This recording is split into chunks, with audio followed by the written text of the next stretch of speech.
यानी पंडितों का ज्ञान, पढ़ा हुआ ज्ञान, बाहर से संग्रहित किया हुआ ज्ञान और भीतर का अनुभव ज्ञान, दोनों में बहुत बड़ा अंतर है। पंडितों का ज्ञान मटके के पानी जैसा है, सीमित मात्रा में। पंडित घर जल कुंभ में सहज संत निवान, और संतों का ज्ञान अथाह है, सागर के समान। राजा चंद्रलाल ने जब महाराज को पूछा था कि आपके पास न ग्रंथ है, न पोथी है, न पुराण है, तो तब कहा था कि पोथी पाठ वेद सब गीता अनभेरा पट खोलू, और 12 मंत्र गायत्री मेरे सत शब्द मुख बोलू। जिसकी अनभे खुल जाती है उसके लिए कोई शास्त्र, कोई पुराण, कोई वेद पढ़ना उनका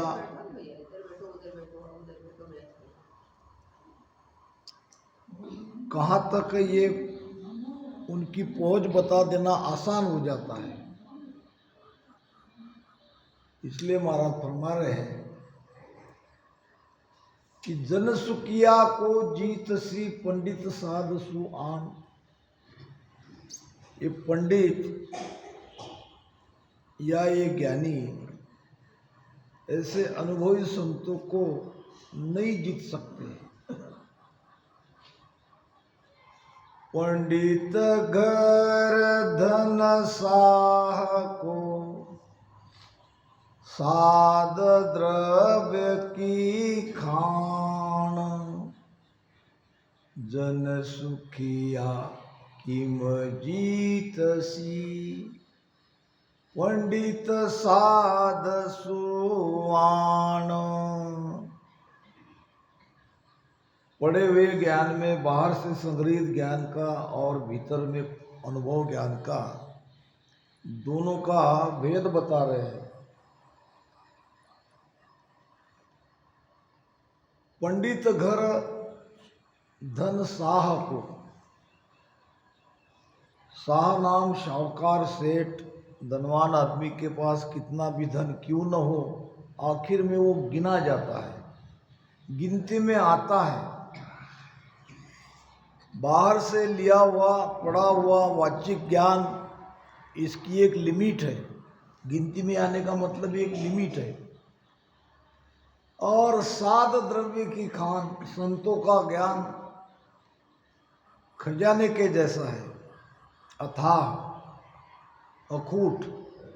जन सुकिया किम जीत सी पंडित साध सु आन। ऐसे ज्ञानी पंडित संतों को नहीं जीत सकते। सर्वजित नाम का एक कोई पंडित था, उसका नाम था सर्वानंद, मगर उसने अपना नाम सर्वजित रख लिया, क्योंकि उसने शास्त्रार्थ में उस समय के हरेक ज्ञानियों को, विद्वानों को, पंडितों को हरा दिया था। कोई उससे शास्त्रार्थ नहीं करता था।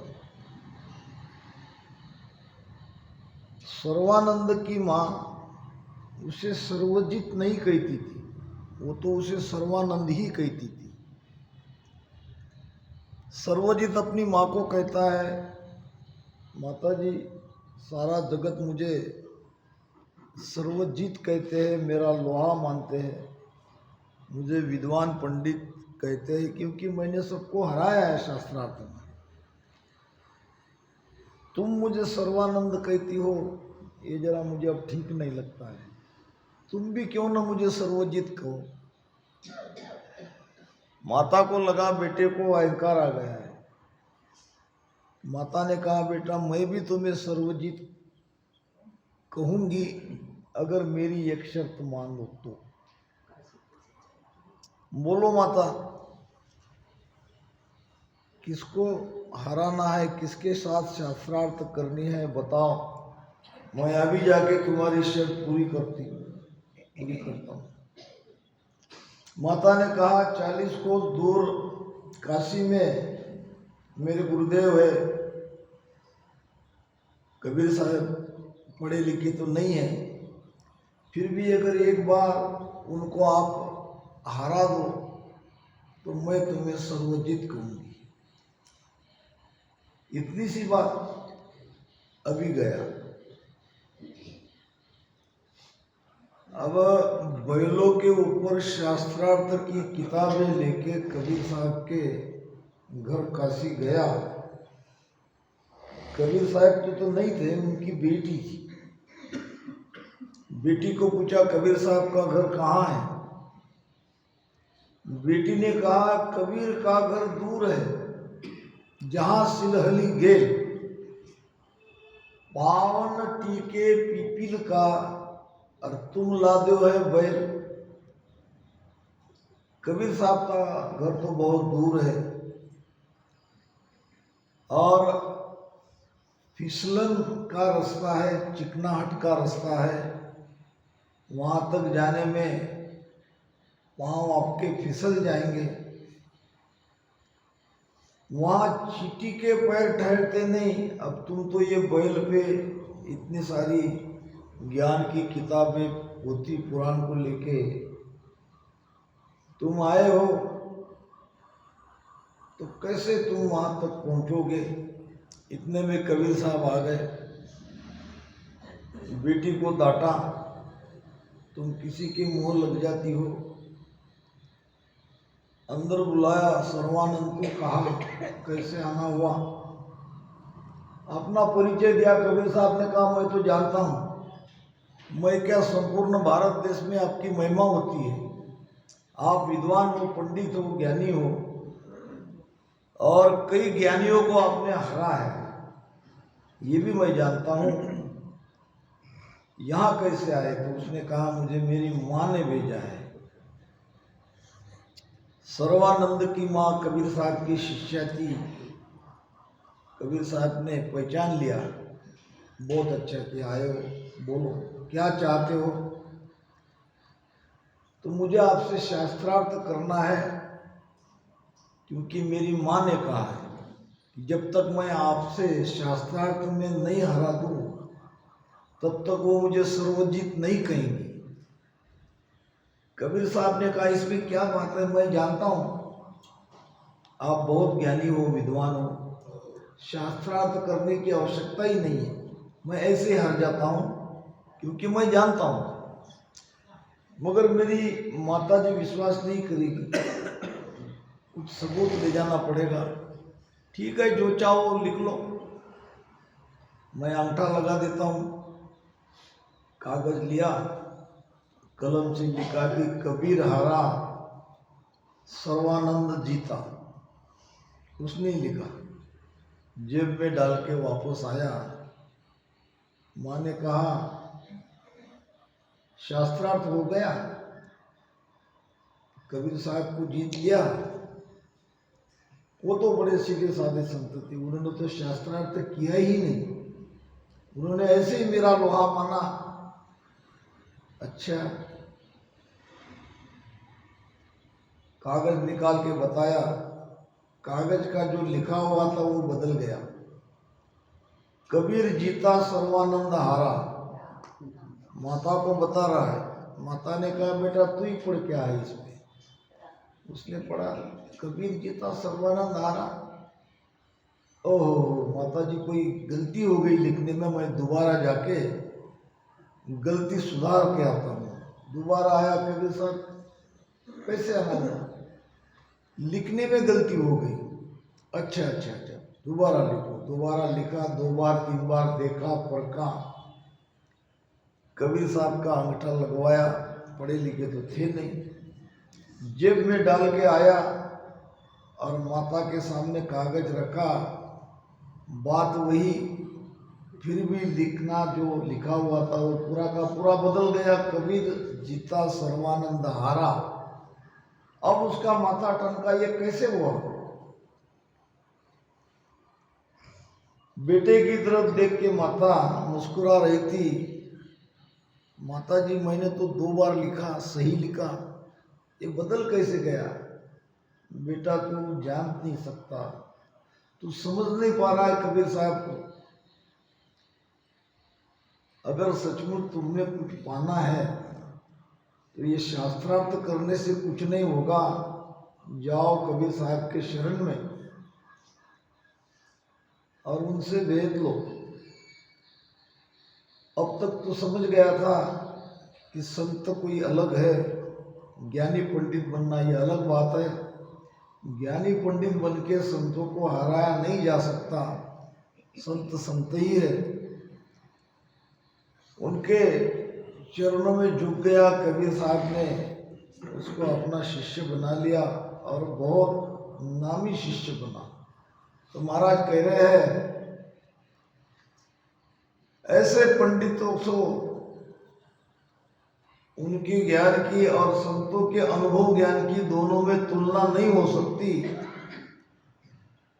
हरि गुरु साधु एक है, सब मिल ज्ञान सराय, सुखिया सुखरत प्रगटे, तब दर से उर्माय।